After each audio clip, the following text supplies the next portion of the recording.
This is a reading from the Notebooks by Maria Valtorta, 1944. The reading is from January the 8th.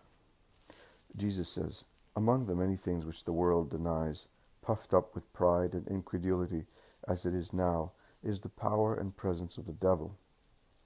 The atheism which denies God, of course, denies Lucifer as well, the one created by God, the rebel against God, the adversary of God, the tempter, the envious one, the crafty one, the tireless one, the emulator of God.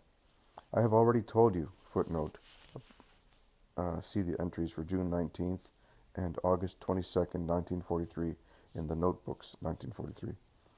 "I have already told you that Satan, who became such through a sin of pride, even now that he is plunged from the realms of the Most High, which he dared to assault, into the deep abyss where there is darkness and horror, has wanted to establish in that depth a copy of the heavenly court, and have his ministers and his angels, his subjects and his children, and in his manifestations he camouflages himself as a spirit of light, covering his appearance and his thought as the most lowly one, with deceitful sheaths copied from the Most High to draw you into error.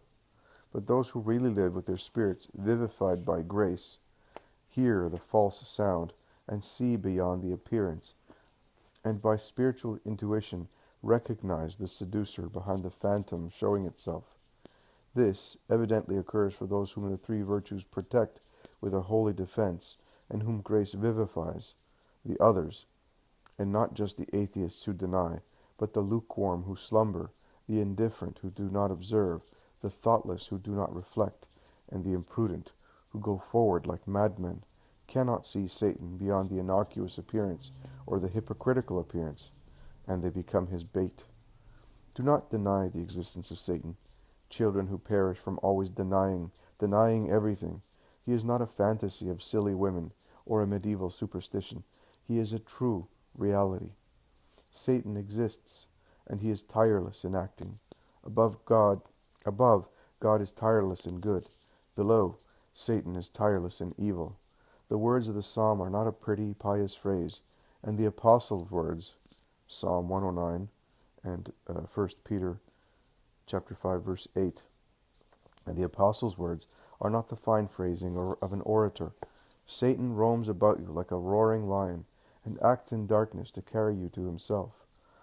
Although by now your incredulity, your indifference, and your atheism would allow him even to act in the light, openly, since you open the gates of your souls wide to him, and with your unbridled desires say to him, "Come in, provided I get what I want in this earthly hour.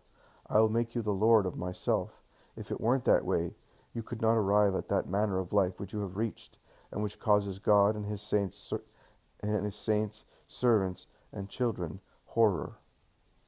But remember that metaphorically, artificially, or in reality, Satan acts deceitfully in darkness. He coils around you with the windings and subtleties of a snake, lying in ambush in thick bush.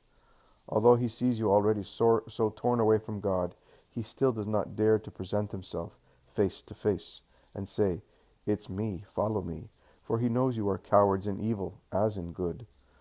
There are still a few bold ones among you who in this explicit encounter would dare to say, "I'm coming." You are hypocritical even in evil, and, while desiring his help, you do not dare to confess this desire. But Satan has no need for words. His glance pierces your hearts, as mine does.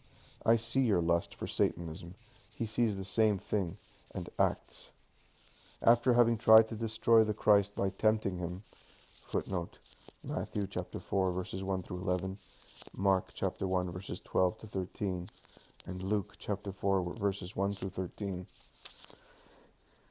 The Church, by giving her periods of darkness, Christianity with schisms, and civil society with sects, now on the eve of his manifestation, preparing for the final one, he is trying to destroy your consciences after having already destroyed your thought.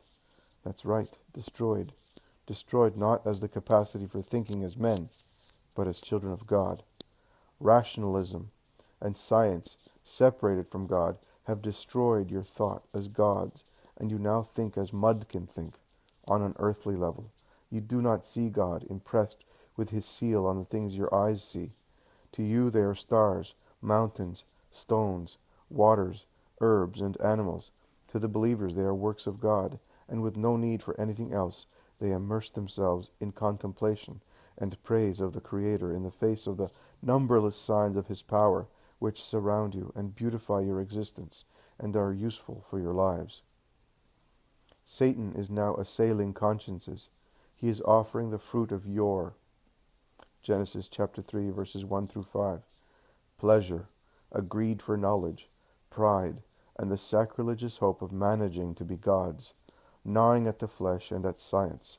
And pleasure makes you animals burned by lust, repellent, sick, and condemned in this life and the other one to the diseases of the flesh and the death of the spirit.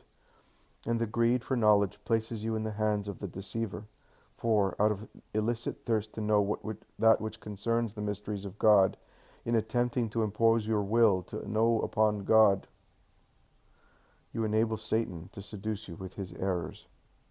You cause me pity, and you cause me horror. Pity because you are madmen, horror because you want to be such, and mark the flesh of your souls with the sign of the beast, refusing the truth in exchange for falsehood. And can you believe that Satan will serve you? No. It is much more likely that God will grant you what you request, if it is something licit, than for Satan to give it to you. Satan has himself to be served, and I assure you that for an hour he asks you for your whole life, for one triumph, all of eternity. And can you believe that by saying, I want this, God will want it? No. God wants what is good for you, what is for your good, not everything you want. And can you imagine that at your command God and his ministers will come to you? No. Only a chaste, holy life, only a life crowned by the three torches of faith, hope, and charity, only a life defended by the other virtues practiced against Satan, the world, and the flesh, only a life led in my law, in my doctrine, which is in my fourfold gospel, and has been the same for 20 centuries, and will be the same as long as the earth and man exist. Only a Christian life, that is, a life like Christ's, of devotion, obedience, and faithfulness to the Father, of constant generosity, obtain for your spirits that purification and sensitivity which can allow you to receive God and his ministers in such a perceptible manner as to give you the joy of vision and the joy of simply inspired or really spoken words. I said, you cannot serve God and Satan at the same time. Footnote, Matthew chapter 6, verse 24, and Luke chapter 16, verse 13. No, where one is, the other is not present. Your life is a sign of God, and your life is a sign of Satan. When you are capable of reflection on the assumption that there is still some area of your souls free from the possession which slays, examine yourselves, your works, the inspirations you receive. If you see they are honest, even in merely human terms, say, the power of God may be here. But if they are contrary to human morality, and poles apart from superhuman morality, also say, God cannot be here, but his enemy.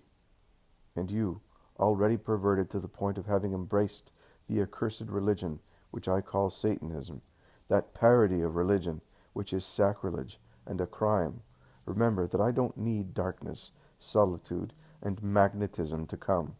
I am light, and my saints are light. I do not fear the sun, and do not fear the crowd.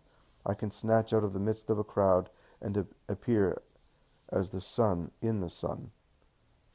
My disciples can say how simple, sweet, spontaneous, and absolute my coming to them is, how I lift them beyond what surrounds them, plunging them into the light and the sound which is heaven coming to them.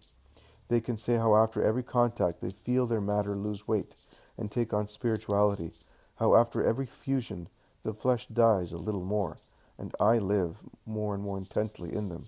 I, the victor over the flesh, the instrument of Satan, and therefore the victor over Satan. They can say how, renewed ever more deeply, they die mystically each time, and always rise again, more spiritualized. They can state the peace, the serenity, and the equilibrium which are in them, the intelligence, love, and purity. Not human, even more than superhuman. Mine, for I become them, and they become me. The creature no longer exists. I exist. They are a drop of blood in my heart. I live. I reign. I make them gods because I assimilate them to myself. Satan cannot give what he does not give to become like God. I give this to these disciples of mine because I fuse them to myself, and I deify them in that fusion.